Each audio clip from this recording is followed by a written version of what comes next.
Welcome to Relation Tales. Please like this video and subscribe Relation Tales that we're grateful for each and every one of you. Let us know where in the world you're tuning in from. We'd love to hear from you in the comments. Let's begin. Henry Lawson's life had always been predictable.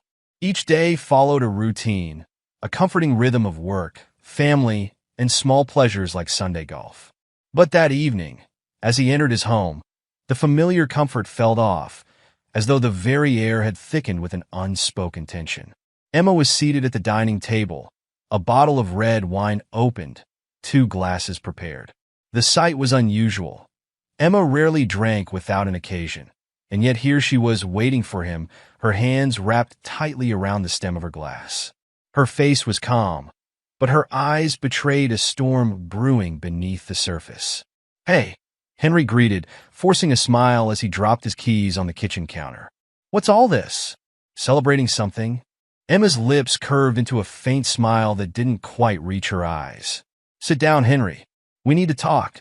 It wasn't the words that sent a chill through him, but the tone, calculated, rehearsed.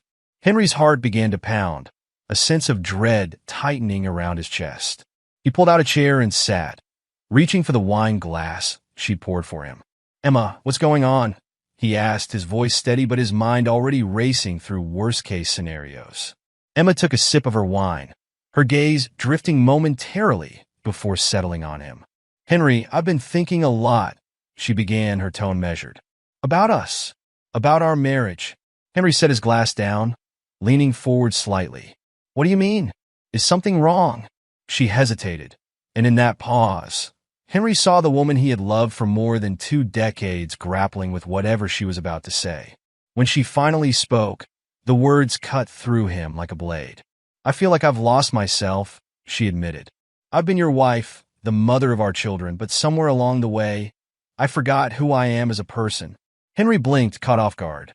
"Emma, we've built a life together, a good life." "What are you saying?" Her grip on the wine glass tightened. "I'm saying I need to find myself again. To figure out what I want, who I am." The pit in Henry's stomach grew deeper. "And you think you can't do that with me?" Emma looked away. "I need space, Henry. I need to explore outside the boundaries of our marriage." It took a moment for her words to register fully. When they did, Henry's world tilted on its axis. "You want to see other people?" he asked, his voice barely above a whisper. Emma nodded, her eyes glistening with unshed tears. "Yes. Just for a while, to understand what I need." The silence that followed was suffocating. Henry stared at her, his mind a whirlwind of disbelief, anger, and hurt. Henry didn't say much after that. He excused himself and headed upstairs, his footsteps heavy against the polished wood. In their bedroom, he stood before the mirror, his reflection a pale, haunted version of himself. The man staring back seemed older, more worn, as if years had passed in the span of minutes. He changed out of his golf clothes, each movement mechanical. As he pulled a sweatshirt over his head, an idea struck him, a way to preserve this moment, to ensure he didn't miss a single word of Emma's betrayal. He reached for his phone, opened the voice recording app, and pressed record, sliding the phone discreetly into his pocket. When he returned to the dining room, Emma was waiting, her wine glass nearly empty. She spoke again, her words rehearsed and deliberate, outlining her plans to meet someone new, just for dinner, she claimed. But Henry knew better. The emotional distance between them had been growing for months, and now the gap felt insurmountable. Each word she spoke was another nail in the coffin of their marriage, but Henry stayed silent, his expression carefully neutral. Inside, his emotions churned violently. Rage, heartbreak, betrayal, all battling for dominance. "I've arranged to go out this Friday," Emma said, her voice softer now, almost pleading. "I'll be back Saturday morning, and we can talk then." Henry stood abruptly, his chair scraping against the floor. "I think I need some air," he said, his tone flat. Without waiting for a response, he grabbed his car keys and left, the door closing behind him with a quiet finality. Henry drove aimlessly, the city lights blurring as tears threatened to spill over. Eventually, he pulled into the parking lot of a 24-hour diner, the neon sign buzzing faintly in the still night. Inside, he ordered a coffee, though he had no intention of drinking it. He played the recording of Emma's confession twice, each word cutting deeper than the last. When he couldn't listen anymore, he pulled out his phone and dialed Rachel. "Hey, Dad." Rachel's cheerful voice was a stark contrast to the storm raging inside him. "Rachel, I need you and Ethan on the line," he said, his voice strained. "It's urgent." Rachel's tone shifted immediately. "What's wrong? Are you okay? Just trust me. Can you get Ethan?" A few moments later, the three of them were connected on a conference call. Henry hesitated for only a moment before pressing play on the recording. The silence on the other end of the line was deafening as Emma's voice filled the void, laying bare her plans to explore outside their marriage. When the recording ended, Rachel was the first to speak, her voice trembling with anger. "What the hell? She wants to date other men? To fix your marriage?" Ethan, usually the more reserved of the two, let out a low curse. "She's lost it, Dad." Henry exhaled slowly. "I don't know what to do. I needed you both to hear it from her."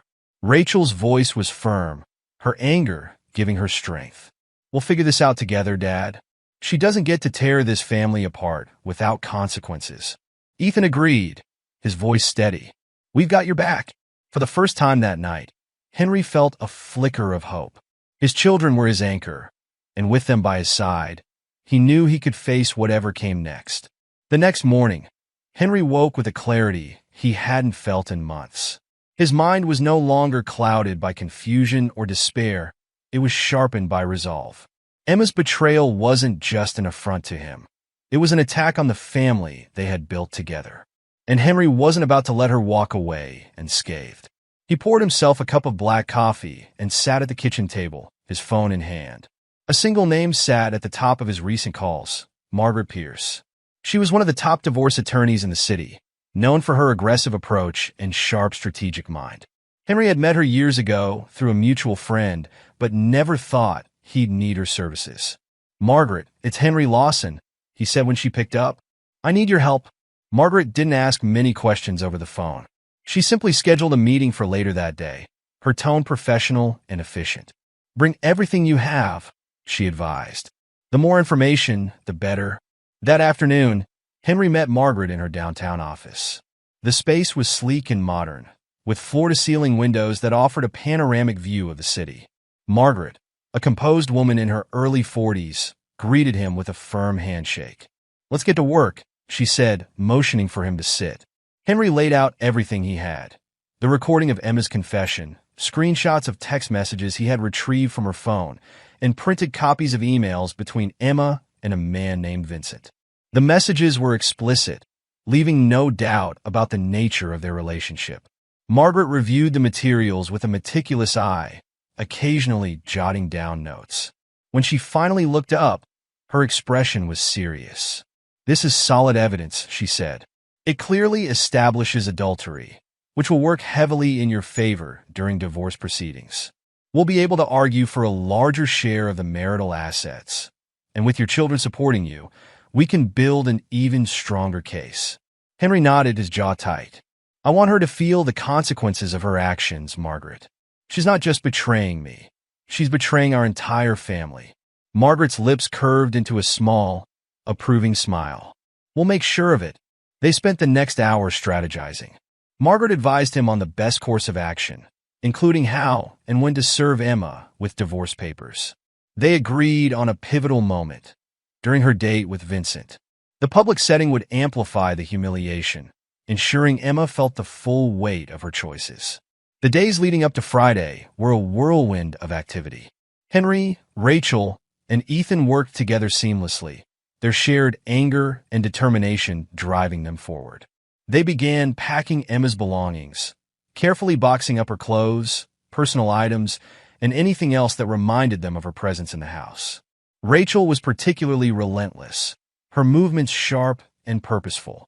"She doesn't deserve to stay here," she muttered, stuffing a pair of Emma's designer shoes into a box. "This house is ours, not hers." Ethan, though quieter, was just as resolute. He carried box after box out to the car, his expression set in a grim line. "She made her choice," he said simply. "Now she has to live with it." By Friday morning, the The house was nearly empty of Emma's belongings. Henry had already arranged for a storage unit near her parents' home, where everything would be delivered. The locks on the doors were changed, and the house felt different, lighter, as if it were finally shedding the weight of betrayal. Henry stood in the living room, taking in the silence. "This is it," he said, his voice steady. "Tonight, everything changes." Emma arrived at the upscale restaurant wearing a striking red dress, her hair styled to perfection. She exuded confidence, a woman ready to embrace her newfound freedom. Vincent greeted her with a smile, pulling out her chair as they settled in for an evening of indulgence. The restaurant was dimly lit, the ambience intimate and romantic. Emma felt a thrill coursing through her, a mix of excitement and defiance. For the first time in years, she felt desired alive.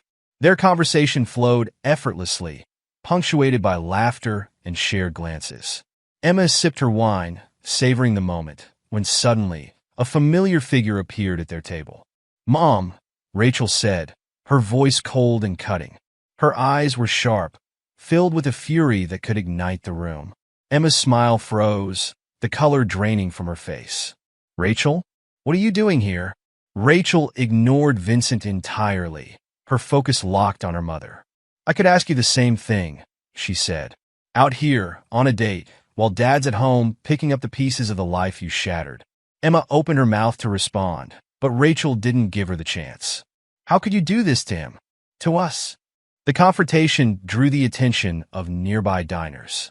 Whispers began to ripple through the room, heads turning to watch the unfolding drama.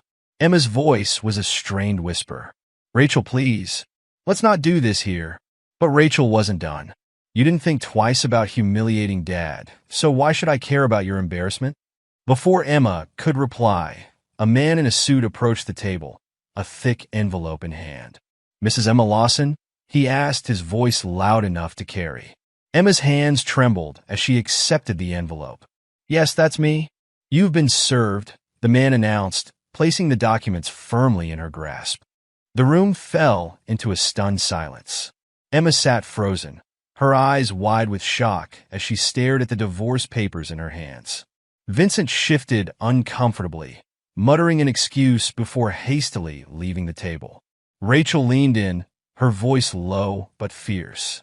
"You brought this on yourself." Without another word, she turned and walked out of the restaurant, leaving Emma alone in her humiliation.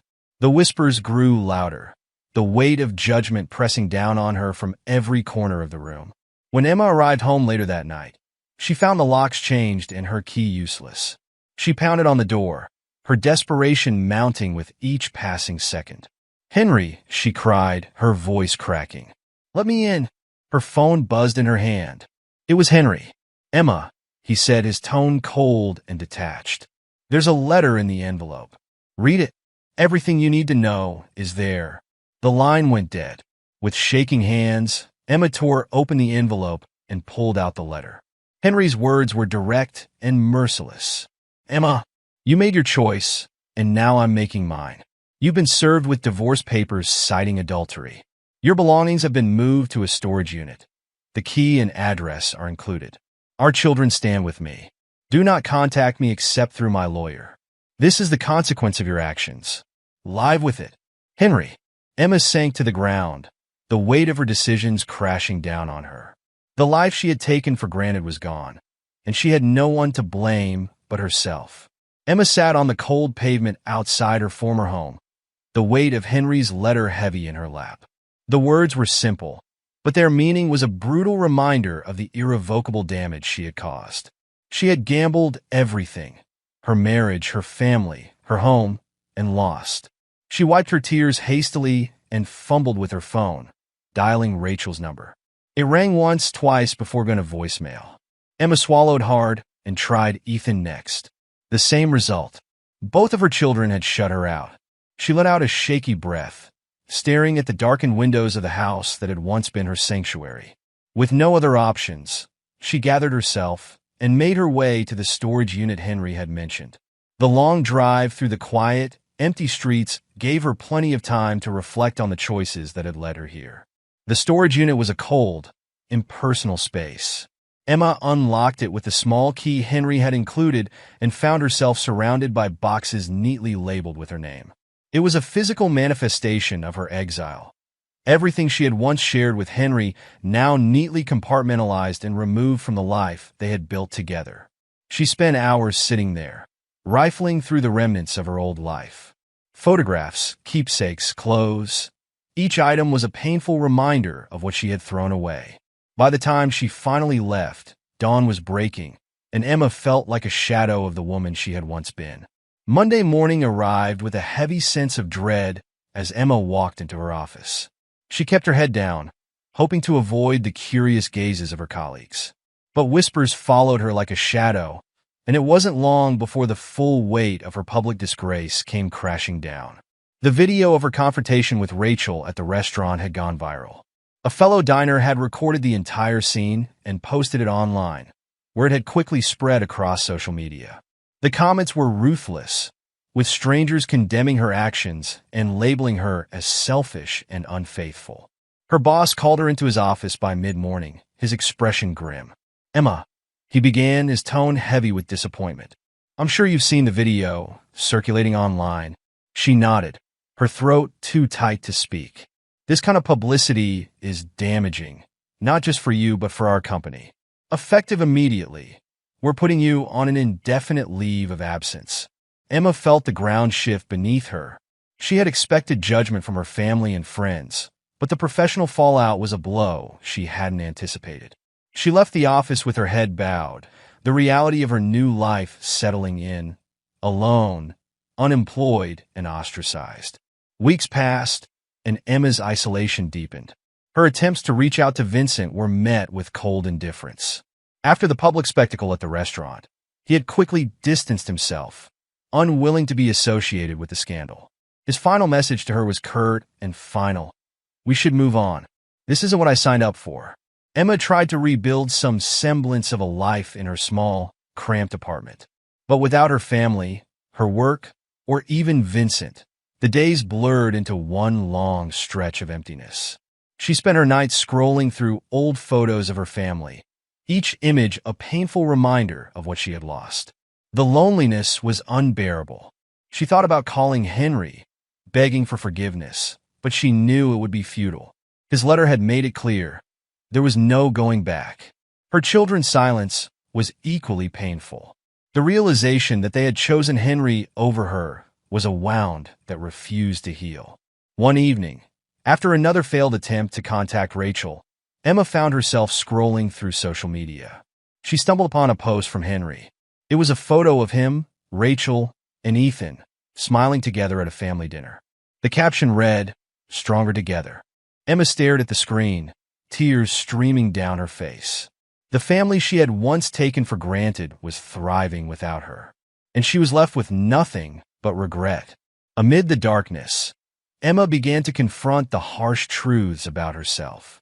She had spent years ignoring her own unhappiness, believing that stepping outside her marriage was the answer. But the choices she had made were selfish and short-sighted, and they had cost her everything. Determined to find some form of redemption, Emma started therapy. Her sessions were raw and painful, forcing her to confront the root of her discontent. She talked about her marriage, her affair, and the deep-seated insecurities that had driven her to seek validation from someone else. Slowly, she began to piece herself back together. She joined a local community center, volunteering her time to help others. It was a small step, but it gave her a sense of purpose. Emma also focused on rebuilding her relationship with Rachel and Ethan. She sent them letters, apologies that acknowledged her mistakes without expecting forgiveness. At first, there was no response. But over time, Rachel began to reply, cautiously at first, then more openly. Their conversations were tentative, filled with unresolved pain, but they marked the beginning of a fragile reconnection. Months turned into a year, and Emma's life slowly stabilized. She found a new job, one far removed from her previous career, but fulfilling in its own way. Her relationship with her children was still a work in progress, but she cherished every interaction, no matter how small. Henry, meanwhile, had fully embraced his new life. His bond with Rachel and Ethan had only strengthened, and he had even begun dating again. The pain of Emma's betrayal still lingered, but it no longer defined him. He had rebuilt his life, and he was happy. One day, Emma received a letter from Henry. It was short but sincere, acknowledging her efforts to make amends and wishing her well. It wasn't forgiveness, but it was closure. Emma folded the letter carefully, holding it to her chest. For the first time in a long while, she felt a sense of peace. Her journey was far from over, but she was finally on the path to healing.